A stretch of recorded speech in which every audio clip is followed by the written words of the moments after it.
Hello everyone, welcome to BC Academy.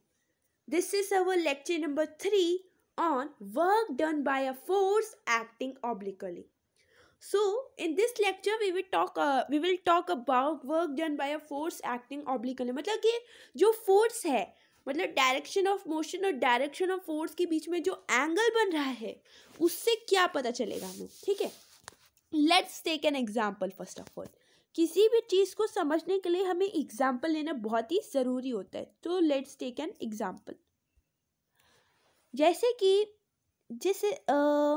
जैसे कि मैं एक टॉय कार बना रही हूँ यहाँ पे. ठीक है, ये एक टॉय कार है और इस टॉय कार से यहाँ पर एक रोप टाई अप है. ठीक है, और यहाँ से एक बच्चा अपने हैंड से इसे लेकर जा रहा है.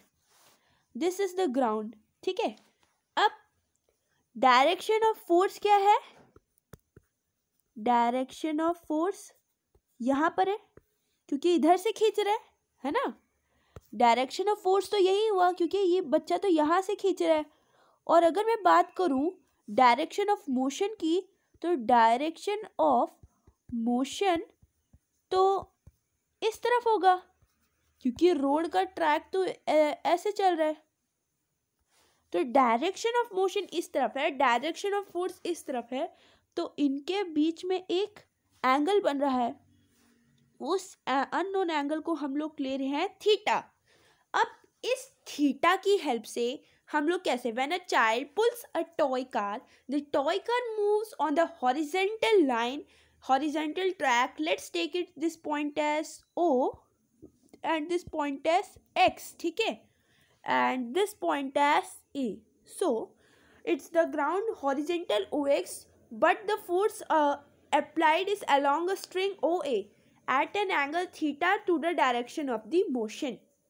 Okay, now in many cases the movement of the body is at the angle to the direction of the applied force. ठीक है, अभी देखो इस थीटा की हेल्प से हम लोग कैसे कैलकुलेट करेंगे. तो इससे किस प्रकार का फॉर्मूला डिराइव हो रहा है. तो formula work done when a body moves an angle to direction of the force, then क्या होगा. Suppose a body lying at a point O. इसी पॉइंट को मैं बोल रही हूँ कि ओ. ठीक है, अब ये पॉइंट क्या है, ओ. और इसको एक आदमी क्या कर रहा है, जैसे कि एक एग्जाम्पल अच्छा से लेते हैं आपको समझाने के लिए कि देखो यहाँ पे एक बॉडी है, इस बॉडी को पॉइंट पे मैंने लिख दिया O. ठीक है, ये इसकी है initial position. This is the initial position. So this is the initial position of the body. और उसके बाद जब इसके बीच में जो फोर्स हमने लगाया, मान लो इसकी ट्रॉली को हमने इधर इस पॉइंट इस पॉइंट का नाम मैं दे देती हूँ A. यहाँ से जुड़ा हुआ था और इस पॉइंट को मैंने नाम दे दिया X. ये इसकी यहाँ पे आके फाइनल पोजीशन होगी. This is the final position of the body. This is the initial position. अब यहाँ से फोर्स, यहाँ से इस डायरेक्शन से जो भी मैं ग्रीन कलर से मार्क करूँगी, देखो यहाँ से क्या हो रहा है, फोर्स क्या हो रहा है, अप्लाई किया जा रहा है. This is the force, this is the force. और इधर क्या है, इनके बीच का जो मोशन हो रहा है यहाँ से लेकर यहाँ तक, मोशन यहाँ पे डिस्टेंस कैलकुलेशन हो रहा है. ठीक है, सो अभी क्या है, the work done in pulling the body will be equal to the product of the horizontal component of the force at the distance move by the body.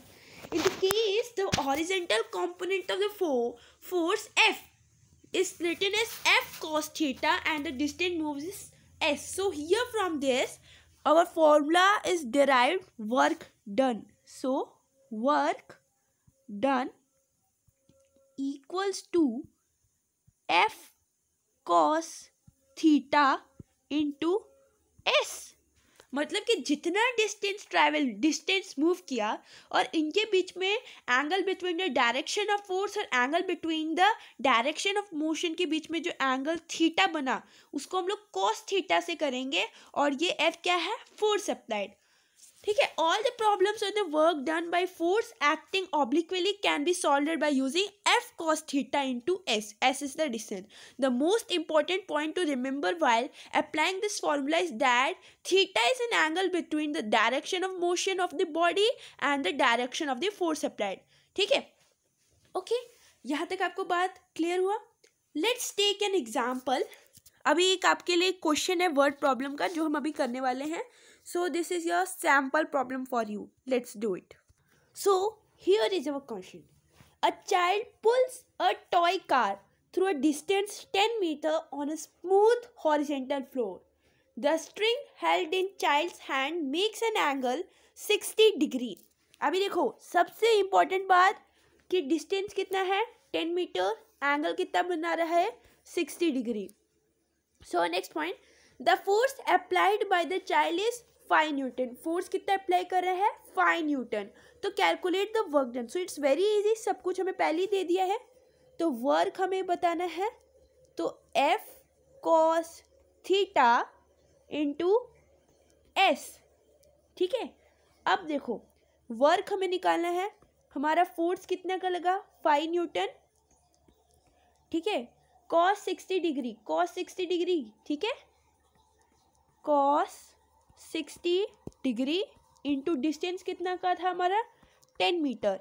तो कॉस डिग्री की वैल्यू, कॉस 60 डिग्री की value कितनी होती है sine 60 degree की value √3/2.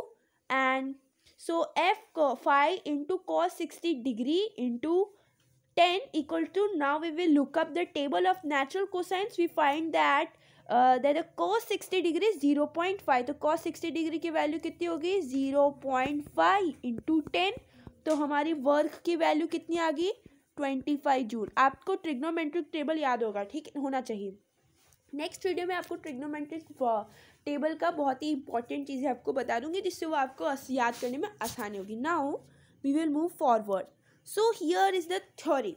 So work done by an oblique force. Let the force be resolved into 2 rectangular components. So F is the result. ठीक है, तो F is the sine theta. F को क्या ले लिया यहाँ पे साइन थीटा.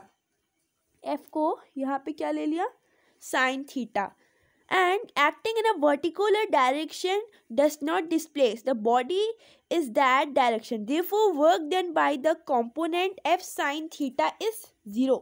तो कितना है हमारा वर्क डन कितना है 0 हो गया.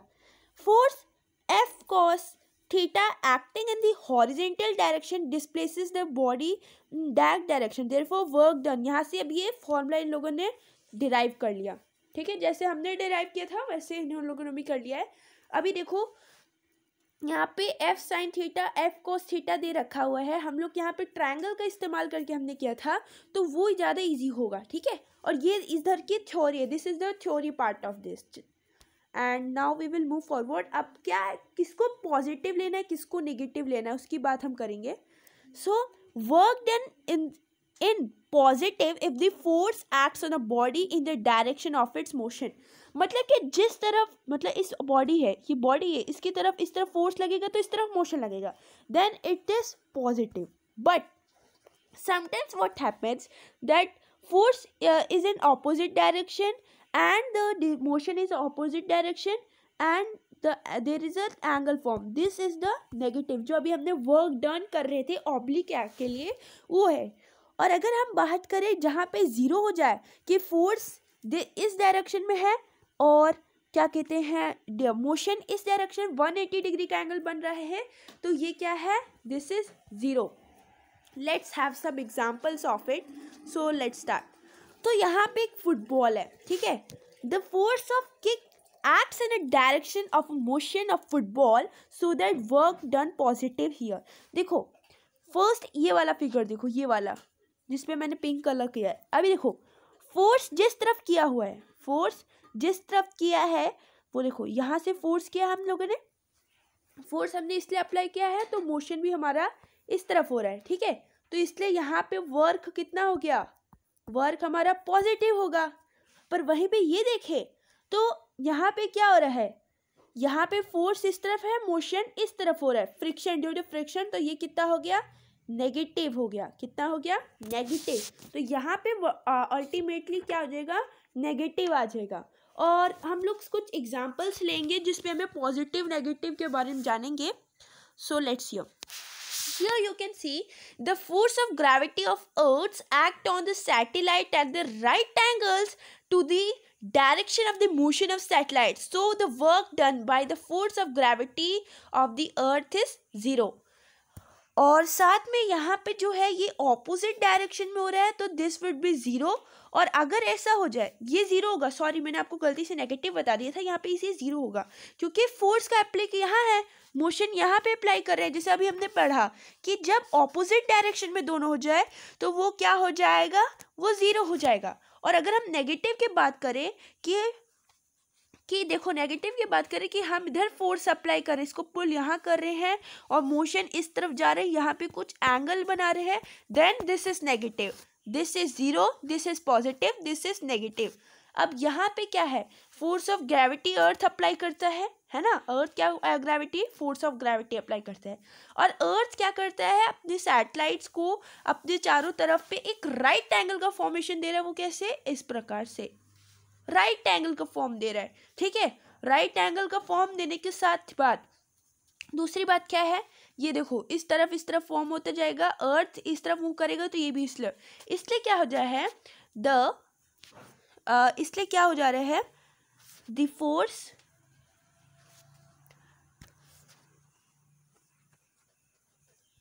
फोर्स ऑफ ग्रेविटी को हम लोग जी ले लेंगे, of earth acts on the satellite at right angle. ठीक है, right angle to the direction, so its value would, so work done will be 0. Let's have one more example. This is the picture shows the communication satellites moving in a circular orbit around the earth. So this is there is an opposite direction between these, so this is also 0. Let's take an example. When a boy throws a ball vertically upwards, then the force applied by the boy on the ball does positive work because the force acts in the direction of motion of the ball. So but the gravitational force of the earth acting on the upward going ball does negative work because in opposite direction of the ball. आपको ये positive negative की बात समझ आ ही गई होगी। ठीक है, अब यहाँ पर हमारा वर्क का टॉपिक खत्म होता है। अब हमारे यहाँ से स्टार्ट होता है एनर्जी। अब मैंने आपको सबसे स्टार्टिंग में बताया था कि किसी भी काम को करने के लिए हमें चाहिए होता है एनर्जी। और देखो किसी भी काम को करने के लिए हमें जितना काम करेंगे उतनी एनर्जी की भी ज़रूरत होती है। ठीक है, अगर मान लो मेरी वर्क है और जितना वर्क हम करेंगे उतना ही इक्वल अमाउंट एनर्जी भी यूज़ हो जाएगा। ठीक है, सो अभी हम लोग एनर्जी डिफरेंट फॉर्म, इस चैप्टर में हम लोग डिफरेंट फॉर्म्स ऑफ एनर्जी के बारे में जानेंगे। तो बेसिकली एनर्जी है क्या? Energy is the ability to do work. Energy is the ability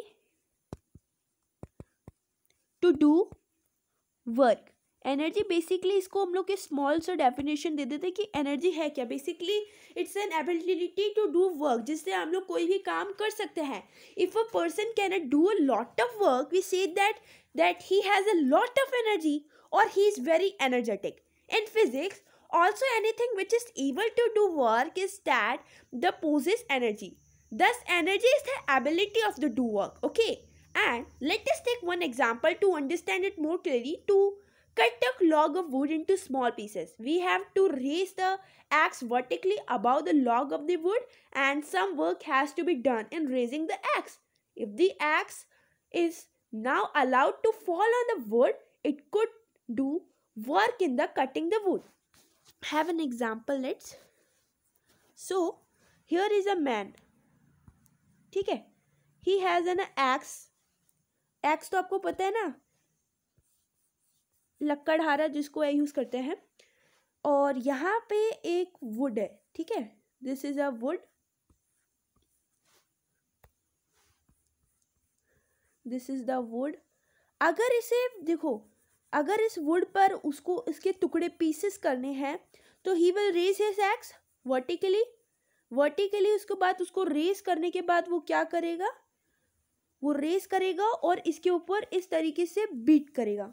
beat करने के बाद इसके अलग अलग पीसेस हो जाएंगे, ठीक है। now when the axe is resting on the log of the wood, it can no longer do any work। जब ये एक्स क्या होगा, जब ये एक्स इसके ऊपर हम लोग ये पर्सन इसके ऊपर हिट कर देंगे तो नाउ ये अब इसमें अटकेगा, अब ये कुछ काम नहीं कर रहा क्योंकि अब then he is now stationary. और फिर जब हम लोग इसे फिर से अपवर्ड ले लेंगे, then he is doing the work, okay. Now in our next video we will talk about energy. That's all for today. Thank you.